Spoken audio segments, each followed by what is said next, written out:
இந்த வீடியோ எந்த loan app bank அல்லது ஃபினான்ஷியல் சர்வீஸையும் ப்ரமோஷன் செய்யவில்லை. இது கல்வி மற்றும் பொது தகவல் நோக்கத்திற்காக மட்டும். என்ன சொல்றேன்னா, நண்பர்களே, தயவு செய்து இந்த ஆன்லைன் அப்ளிகேஷன் பிளே ஸ்டோர்ல இருக்கு, இன்ஸ்டாகிராம், ஃபேஸ்புக்ல இருக்கு, வாட்ஸ்அப்ல லிங்க் வருது, எதையும் ஓப்பன் பண்ணி பணத்தை எடுக்க வேண்டாம். ஏன்னா எடுத்து நம்ம அதுல ரொம்ப மாட்டிக்கிட்டோம்னா அது ஒரு போதமே ஆயிடுது. இந்த ஏற்ற அடைக்கிறதுக்கு இன்னொரு லோன் அப்ளிகேஷனும் அதை அடைக்கணும், அது திரும்ப இதே அடைக்க வெளியில கிடாவும். அது நம்ம ஃபர்ஸ்ட் இந்த பணத்தை விட ஏதோ ஒரு தெரிஞ்சவங்கள்ட்ட ஒரு அமௌண்ட் ஒரு வட்டிக்கு வாங்கிட்டு மாதம் வட்டி கிடைக்குது. அதாவது இவர் நம்முடைய சப்ஸ்கிரைபர். நம்மளுடைய லோன் ஆப் தமிழ் சேனல் இருக்கு இல்லைங்களா, நம்ம 7 நாள் அப்ளிகேஷனை பற்றி அப்ளிகேஷன் ரிவ்யூ போடுறோம், ஜென்ரல் நார்மல் அப்ளிகேஷன் ரிவ்யூ போடுறோம் இல்லைங்களா, அந்த சேனலினுடைய சப்ஸ்கிரைபர் இவர் என்ன செஞ்சிருக்காருன்னா 7 நாள் அப்ளிகேஷன் அப்படின்ற ஒரு அப்ளிகேஷன்ல லோன் எடுத்திருக்காரு. ஒரு அப்ளிகேஷன்ல ஒரு 4-5 அப்ளிகேஷன். ஒரு மெடிக்கல் எமர்ஜென்சிக்காக இவர் லோன் எடுத்துட்டார். அப்படி இவர் லோன் எடுத்தவர் என்ன ஆச்சுன்னா, இவர்கிட்ட டெய்லி ஒவ்வொருத்தராக கால் பண்ணி ஒவ்வொரு மாதிரி பேசி பணம் அப்படின்றது வாங்குறாங்க. ஒருத்தர் என்ன சொல்றாருன்னா, யூபிஐக்கு நீங்க அனுப்பின பணம் வரலன்னு சொல்றாரு. இன்னொருத்தர் என்ன சொல்றாருன்னா, நீ பணமே கட்டல, யாரை ஏமாத்த பாக்குற அப்படின்னு சொல்றாரு. ஸோ இப்படி ஒவ்வொருத்தரா சொல்லி இவர்கிட்ட 5000, 10,000, 5,000 அப்படின்னு சொல்லி 30,000 ரூபாய் கிட்ட பணத்தை வாங்கியிருக்காங்க.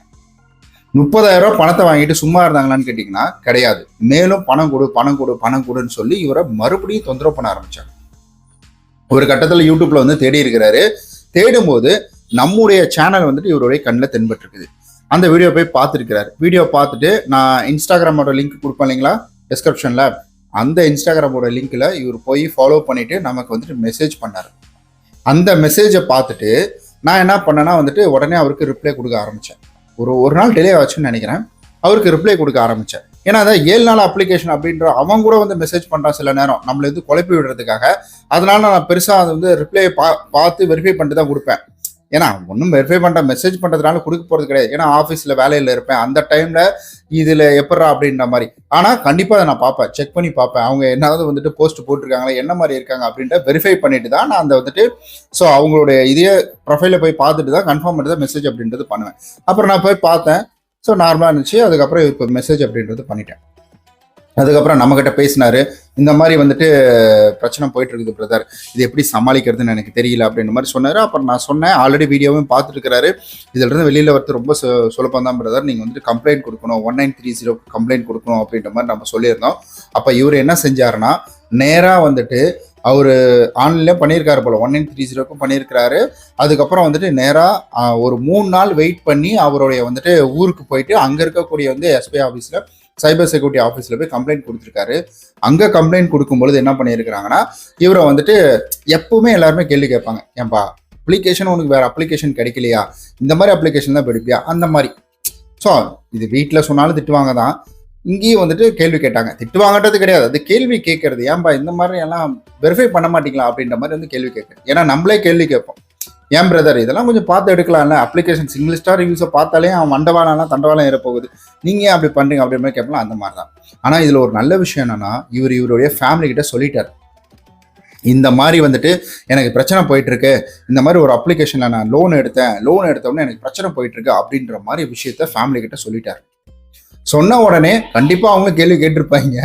கேள்வி கேட்டுட்டு அதுக்கப்புறம் இவருக்கு நகையை வச்சு அந்த பணத்தை கட்டுறதுக்கு என்ன பண்ணியிருக்காங்கன்னா ஹெல்ப் பண்ணியிருக்காங்க.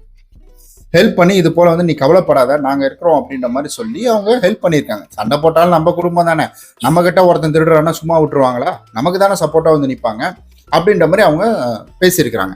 பேசின உடனே என்னாச்சுன்னா இவருக்கு நல்லா பூஸ்டப் ஆயிடுச்சு. ஓகே அப்பா நிம்மதிடா அப்படின்ற மாதிரி பூஸ்டப் ஆயிடுச்சு. அதுக்கப்புறம் இவர் என்ன பண்ணினா, பணம் கட்டக்கூட நம்ம சேனல்ல பார்த்த உடனே நம்மள்ட்ட பேசின உடனே ஓ இது தப்பா இருக்கே அப்படின்ற மாதிரி யோசிச்சுட்டு அதுக்கப்புறம் எது கட்டாம விட்டுட்டாரு. கட்டாம விட்ட உடனே ஒரு நாளைக்கு 100 கால் 200 கால் வருமா, மெசேஜ் கால்ஸ் வந்துகிட்டே இருக்குமா. இந்த மாதிரி நாங்க நீ பணம் கட்டல, இதை பண்ணிட்டோம் அதை பண்ணிட்டோம்னு மெயிலில் கூட மெசேஜ் வந்துட்டு இருக்குமா. ஆனா எனக்கு ஒரு ஆச்சரியமான விஷயம் என்னன்னா, மனுஷன் பொறுமையா வெயிட் பண்ணி 3 நாள், அவர் எங்கேயோ வெளியில இருந்திருக்காரு, வேலையில இருந்திருக்காரு, 3 நாள் வெயிட் பண்ணி திங்கட்கிழமை ஊருக்கு கம்ப்ளைண்ட் அப்படின்றத கொடுத்துருக்காரு. இது போல நடந்திருக்கு சார், இந்த மாதிரி இருக்கு சார்னு அப்படின்னு கம்ப்ளைண்ட் கொடுத்தோன்னா அவங்க சிஎஸ்ஆர் காப்பி கொடுத்துட்டாங்க. இதை கொடுத்த கேப்ல என்ன நடந்திருக்குன்னா, இவருக்கு பேங்க் அக்கௌண்ட்டை இந்த மாதிரி 10 அப்ளிகேஷன் நீ லோன் எடுத்திருக்கீங்கன்னா கண்டிப்பா பேங்க் அக்கௌண்ட்ல ஏதாவது இஷ்யூ வரதுக்கான வாய்ப்புகள் இருக்கு.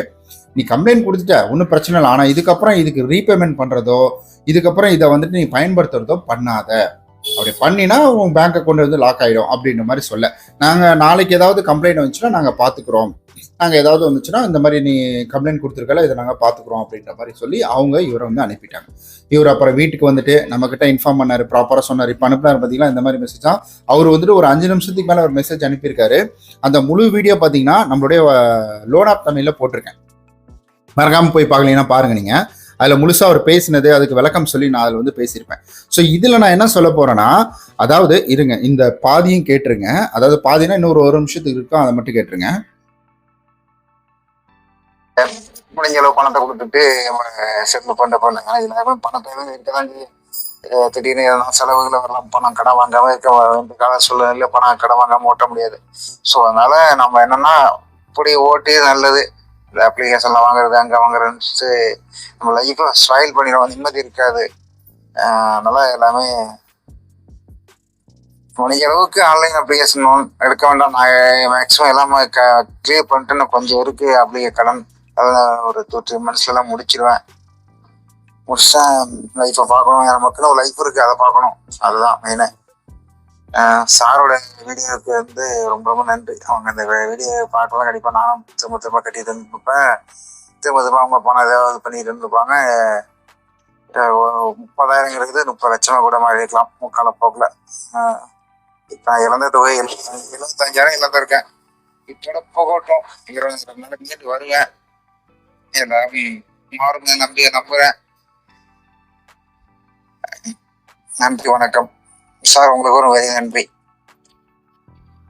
அதாவது நான் 30,000 நான் 75,000 அப்படின்றத இவர் இழந்த பணம் அப்படின்றது. ஏன்னா நகையை வச்சு கட்ட 35,000 ஏதோ அனுப்புனாங்க அப்படின்ற மாதிரிலாம் சொல்லியிருந்தாரு. அந்த வீடியோவில் தெளிவாக இருக்கும். இந்த மாதிரி வந்துட்டு ஒன்றா இவர் வந்துட்டு என்ன பண்ணியிருக்காருன்னா, இதுல இருந்து வெளியில் வர்றதுக்கான எல்லா முயற்சிகளையும் எடுத்திருக்கிறாரு. நானும் உங்கள்கிட்ட அதான் சொல்கிறேன், நான் முயற்சி பண்ணுங்க. ஏன்னா நீங்கள் நல்லா யோசிச்சு பாருங்களேன், ஒரு சட்டப்படி நடக்கக்கூடியது, மக்களுக்கு நன்மை தரக்கூடிய ஒரு வங்கி லோன் தர்றது எதுக்காக? மக்கள் முன்னேறணும். மக்கள் முன்னேறினா அதனால நமக்கு வந்துட்டு நிறைய முதலீடுகள் வரும், அதனால பேங்க் முன்னேறுதா இல்லையோ நம்ம நாடு முன்னேறும். ஏன்னா நம்ம இண்டிவிஜுவல் பர்சன் முன்னேறினா தான் நம்ம நாடு வந்துட்டு முன்னேறும். ஸோ அந்த வகையில தான் என்ன பண்ணாங்கன்னா ஒரு பிஸ்னஸ் லோனு, ஏதாவது ஒரு லோன் கான்செப்ட் இந்த மாதிரிலாம் கொடுக்குறாங்க. பட் இது தப்பா போகும்போது சின்னதா நீங்க யோசிச்சு பார்த்தீங்கனாலே உங்களுக்கே புரிஞ்சு இவன் ஏதோ தப்பு பண்ணிக்கிட்டு இருக்கான், ஏதோ தப்பு நடக்குது அப்படின்றத புரிஞ்சுக்கலாம். அப்போ உடனடியா நீங்க என்ன செய்யலாம்னா, இந்த மாதிரி ஏதாவது இருக்கான்னு சொல்லி, இப்பதான் யூடியூப்ல எல்லாம் குப்பை மாதிரி கிடக்குது, இந்த மாதிரி ஏதாவது இருக்கான்னு நீங்க தேடி பார்க்கலாம். சரி, ஓகே. இந்த மாதிரி அப்ளிகேஷன் நீங்க மாட்டிக்கிட்டு இருக்கீங்கன்னா முதல் விஷயம், அது 7 நாள் அப்ளிகேஷன் தானான்றதை உறுதிப்படுத்திடுங்க. 2வது விஷயம், உடனடியா உறுதிப்படுத்தின உடனே 7 நாள் அப்ளிகேஷன் தான் கன்ஃபார்ம் ஆன உடனே அந்த ஆப்பை அன்இன்ஸ்டால் பண்ணிடுங்க. 3வது விஷயம், வாட்ஸ்அப்பே அன்இன்ஸ்டால் பண்ணிடுங்க. 4வது விஷயம், உங்களுடைய ட்ரூ காலரையும் அன்இன்ஸ்டால் பண்ணிடுங்க. ஏன்னா இந்த ட்ரூ காலர், வாட்ஸ்அப் இதன் மூலியமா தான் போட்டோ அனுப்பி உங்களை வந்து பயமுறுத்துவான். அதனால இதை அன்இன்ஸ்டால் பண்ணிடுங்க. 5வது விஷயம் அப்படின்றது, சோஷியல் மீடியாவில் இருக்கக்கூடிய ப்ரொஃபைல் பிக்சரா லாக் பண்ணி வச்சிருங்க. பிகாஸ் நிறைய பேர் வந்துட்டு வெளியில இருக்கவங்களாம் அதை பார்க்குற மாதிரி வந்து செக் பண்ணுவாங்க.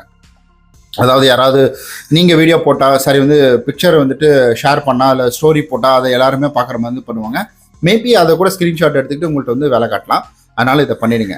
இந்த 5 விஷயம் அப்படின்றத பண்ணிட்டு 6வது ஒரு விஷயம் என்னன்னா 1930. நீங்கள் 1-2 ஆப்பில் எடுத்திருக்கீங்க, அதில் ரீபேமெண்ட் பண்ணல, அங்கேருந்து மட்டும் தான் வந்திருக்கு அப்படின்னா எந்த விஷயம் கிடையாது. லைட்டாக அதில் கூட இருக்குது, பட் இருந்தாலும் சொல்கிறேன் நான். பட் நீங்கள் மல்டிபிள் அப்ளிகேஷனில் ட்ரை பண்ணியிருக்கீங்க, மல்டிபிள் ரீபேமெண்ட் பண்ணியிருக்கீங்கன்னா அப்போ உடனடியாக நீங்கள் 1930க்கு கால் பண்ணி கம்ப்ளைண்ட் பண்ணுங்கள். ஜென்ரலாகவே நீங்கள் இந்த மாதிரி நடந்திருக்குன்னு சொல்லி கால் பண்ணி கம்ப்ளைண்ட் பண்ணிங்கனாலே அவங்க உங்களே கைட் பண்ணுவாங்க. ஏன்னா அவங்க சட்டப்படி என்ன செய்யணும், என்ன மாதிரி விஷயங்கள் இருக்குது, எப்படி இருக்குன்னு இவர் எப்படி கைட் பண்ணாங்க, அந்த மாதிரி கைட் பண்ணுவாங்க. இதில் நீங்கள் பயப்பட வேண்டாம், கவலைப்பட வேண்டாம், இதுக்கப்புறம் அவ்வளோதான் அப்படின்ற ஒரு முடிவுக்குள்ளே வர வேண்டாம். இது ஒரு மேட்ரே கிடையாது, அசால்ட்டாக இதை தட்டி விட்டுட்டு வெளியில் வர முடியும். ஸோ அதனால் கவலைப்படாமல் தைரியமாக இருங்க. இப்போ இருக்கக்கூடிய அரசு இதை கொஞ்சம் வந்துட்டு பார்வையில் எடுத்து இவனுங்களெல்லாம் பொழந்தா கொஞ்சம் நல்லாயிருக்கும். கண்டிப்பாக தளபதி எடுப்பார், வெயிட் பண்ணுறேன். இந்த மாதிரி இது அவருடைய காதுக்கும் கண்டிப்பாக போகும், வெயிட் பண்ணுறேன் நான். ரொம்ப நன்றி இந்த வீடியோ இவ்வளோ தூரம் பார்த்ததுக்கு. இந்த வீடியோ விழிப்புணர்வுக்கானது, நிறைய பேருக்கு ஷேர் பண்ணுங்க. நிறைய பேருக்கு முக்கியமான ஒரு வீடியோ இது, அதனால நிறைய பேருக்கு ஷேர் பண்ணுங்க. ரொம்ப நன்றி. நம்ம சேனலை சப்ஸ்கிரைப், ஷேர், கமெண்ட் எல்லாமே பண்ணிட்டு கீழே டிஸ்கிரிப்ஷனில் நம்மளோட சோஷியல் மீடியாவில் லிங்க் இருக்குது, மறக்காமல் ஜாயின் பண்ணிக்கோங்க. ஸோ நான் எனக்கு தேவையான கேஜெட்லாம் வாங்குவேன். இந்த மாதிரி கேஜெட்டு உங்களுக்கெல்லாம் நீடட் இருக்குன்னா, அதாவது மைக்கு, நெக் பேண்டு இந்த மாதிரிலாம் வாங்குவேன். ஸோ அதெல்லாமே கம்மி ரேட்டில் நல்லா அஃபோர்டபுள் ப்ரைஸில் இந்த மாதிரி பவர் பேங்க் எல்லாமே வாங்குவேன். இதெல்லாம் உங்களுக்கு வேணும்னா ஸோ சைடில் லிங்க் வரும், உங்களுக்கு தேவைன்னா என்கொயரி பண்ணி பாருங்கள். காசு இருக்கும்போது வாங்கி வச்சுக்கோங்க. ரொம்ப நன்றி.